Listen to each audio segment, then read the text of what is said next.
Hello, everyone. Welcome to another Good Time with Bless here. And it's pretty much been a while. I think about a week or two. I didn't put up video there. My sincere apologies. Been pretty much busy at work, and it's been a whole lot happening for me.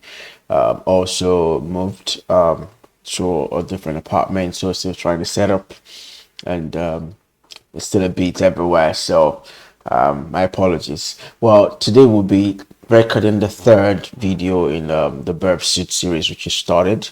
And the last two videos we've covered the basics of how to fire up Burp Suite and configure scanning and crawling, and also how to use a bit of the flexibility that comes with the scanner.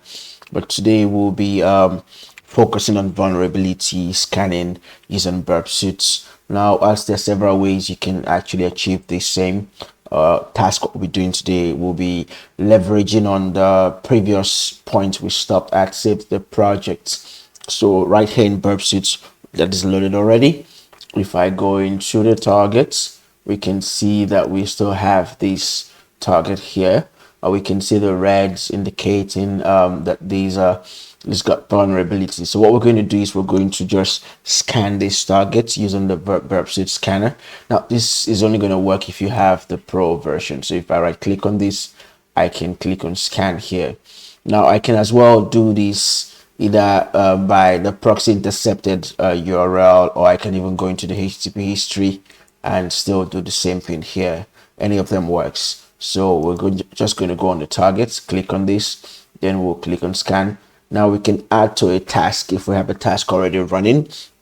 The previous recording we had seen how to schedule tasks and how to get them started. So we're just going to click on the scan and let's scan. Now you'll see it brings us to the scanning page or the scanner page, and obviously we can schedule we can set up a new scan, either just a crawl, which I've shown you the last recording, or crawl and an edit, which tends to be intensive because it's going to crawl the URL like a subdomain brute force stuff, or it's going to find every bit of link within the application. Then also it's going to start auditing the application to find vulnerabilities. So we may more or less be relying on just the scanner for now because we just want to showcase the scanner. But as we start advancing, we'll be looking at the flexibility that comes with configuring the crawler to do powerful stuffs for us, and also we'll be adding some extender actually to enhance the power.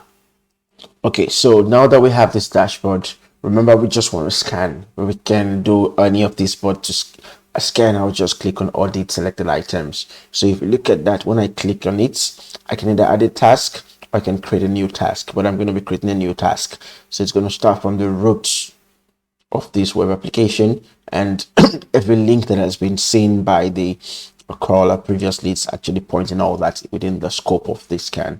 Now I can remove items, or I can add items. I can even consolidate items, as you can see with the options here. So we're just going to click on OK for this, but before that, let's see the scan configuration. Now we can build a scan configuration, or I can just use this basic scanner here. If I click OK on this, just to show you, I can fall back to the dashboard. I will see that it starts the scanning which we're doing. This should be pretty much fast because, like I did say, it's just going to scan and find flaws, which is like quick wins. Let's say you're going for pen test and you have the URL, you just want to use burps to see what you can find. You can just intercept or just point that in there and get the scanner to do a quick win, low-hanging fruit scan. It's going to scan the entire applications and find quick stuffs for you. You can now take that as your benchmark or your basics for going into details. Now we can click on view details here just to see how it's performing, if it's erroring out or if there are issues. I can even click on this to further understand the configuration, but at this time you see it's actually grayed out. So basically I can do nothing. It's using the current auditing configuration to audit the application. I'm going to cancel this. I can click on audit items. Already I'm seeing stuff. We can see that it seems to be a red here, in progress with error. We can also see that's blacked out here. Now I can wait for this to finish, or I can start looking at the issues, see what is found. We can see already, I can see there's an input return response reflected. So obviously we can now start as a pen tester take information like this and try to start doing some manual validation. Remember, you don't want to rely on a tool like this just to run a pen test and generate a report. Whilst it can do that, but there's always need for enhancing the test. So you want to do manual validation by grabbing what you're seeing here and try to set up a proof of concept to just validate that, oh, this is something that can either earn you a bug, money, or even enhance your pen testing reports. We can also see something related to email address disclosure. There seem to be a couple of email addresses within the application, and we can grab that and maybe scheme a phishing or simulate a phishing attack just to go after this application or stuff. We can as well go into details, maybe cross-domain referral leakage that might lead to some very high-end vulnerabilities within the application, because we can see cross-domain leakage. I'm going to pause this video and wait for this to take a while, then I'll come back and start analyzing the results to see what we can find based on the classification. Okay, so I realized this might take longer than I had planned, so I'm not going to wait for the scan to finish. At the moment, we've got 9 red, and should be high, medium, low, and just informational. Let's go check them up and do a bit of analysis to see what we've seen with Burp Suite Pro. I'm going to click on that, and we can see there are already 34 errors. It sends 12,000. Now, this might not seem like a lot, but again, you have the option of when we'll start configuring our scanner, we can play with how fast we want this to go. But do bear in mind that the faster you go, the high chances of your false positive, then you won't be getting something pretty good with a tool like this. So it's always advisable to go not too fast, not too slow, just moderate, so you can actually not crash stuff, and you can still have good results coming from the target which you're scanning. So going over to the audit items, we can already see this shit is flooded with a lot of stuff. Now, I don't like to use this as my base for analysis, but again, it gives you some good information. We can double click on, let's say we find an issue here, you can just double click on it. You will see the request that was sent, then you will see the response that came back. So if you want to go this route, you can still do the same thing. You can either maybe view this as a raw, or you can even view the hexadecimal, or you can as well see the response in raw, or even render it to give you like a page view. So, but I'm going to close this. I'm not going to use this. I'll go to the issues activity. Now, this is where I want to start fine tuning. Let's say, for instance, I see there are some high. I can click on the high button to filter out only the high. Now, looking at this, I can clearly see that they seem to be high around SQL injection, cross-site scripting, reflected. These are classics. So you want to start with stuff like this and try maybe take it up. If I click on this, obviously it's going to give me an idea of an advisory, which will be pointing later to seeing the issues tracking or validation within Burp Suite to help us propose remediation. Now we can see, whilst this is important, advisory is going to tell you what has been done, how the payload was injected. We can see right here. Well, I would love to just go to the requests. Now within the request, we can start seeing what has been done. We can see there's a first request, there's a first response. Okay, validating 200. Okay, just to check. We see what happens here. We see the artist equals 1, then we put a single column, kind of breaking that. Now I can go to the second request, then I can start seeing that, okay, yeah, Burp Suite is beginning to play with some stuff here. I can copy this, then maybe try to URL decode this to see what it really means, just to understand, maybe doing some math in the background. Then I can see the response came back, validated that length. Then I can go to the third request, same as the fourth request. Now the fourth request seem like a classic. We can see a sleep function happening somewhere. That's a select from, then put that into sleep for 20 minutes. Then we can see it took advantage of this.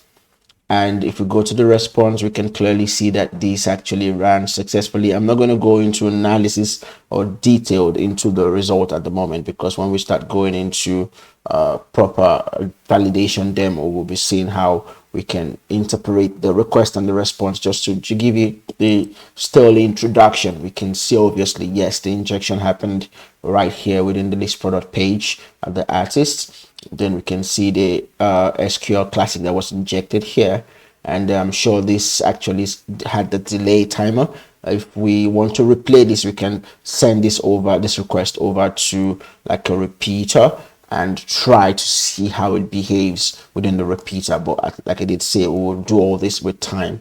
We're still within the intro, so I try not to keep this pretty too long. So we can see how easy it is for Burp Suite to send multiple requests and track the response or responses, which gives us an idea of how to build a use case for a vulnerability validation. This list is still being populated. We can see it found some more new within the list product this time around. We can see there's also a cross-site scripting here. The same thing, I can see the request that was injected. We can see there's a script tag happening here, lat1, and it just injected this within this random obfuscation stuff here. We can URL decode this just to see what right here on the fly. I can do URL decode. I can copy command as curl just to go try on my own terminal to see how this will behave. Now let me just show you what that looks like. I can copy command as curl. I'm going to open up a terminal and maybe drag that up here just to show you what it looks like. So I can paste that command here so we can see this is a call command. Now I may not be able to see the response here as in the popping the lat1, but if I go to my browser and open this and refresh the page, obviously I'll be seeing that being thrown up. But like I did say again, I'm not going detailed yet. So I'm still trying to just get you understand how to play around this, how to work your way around this. Now we can do the same thing, validate the high. Once we're done with that, we can go to the medium. We can see some reflected cross-site scripting. Again, we will see the request that was sent. This I expect, I'm not surprised to see this anyways. So we're able to grab a login.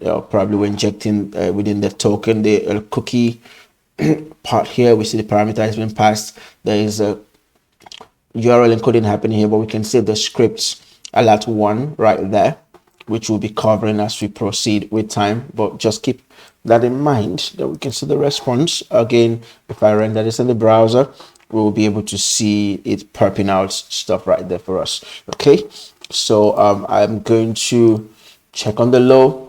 We also found the client side HTTP parameter pollution. This is pretty much might seem like a low, but again, don't forget, as a pen tester, part of your job is to take this low and transform this into a high or critical. And that's where you see validation comes strongly. So you don't want to just rely on Burp Suite saying this is a low issue. Might seem like a low issue, but this is a client-side HTTP parameter pollution. It does mean I can take this and do try to attempt to see if I can elevate this to a more critical vulnerability and me some creds or stuff like that. Okay, well, that will be all for this video. I just want to show you how to use the scanner. This stuff is going to keep running. I'll leave it. Once it's done, the next video we'll analyze the results again, then we'll take it a step further, seeing how we can configure our own scanners just to be more fine-grained on what we want to do. I can start a new scan here. I can build a particular profile to match my scan. I can create a new one. Sorry,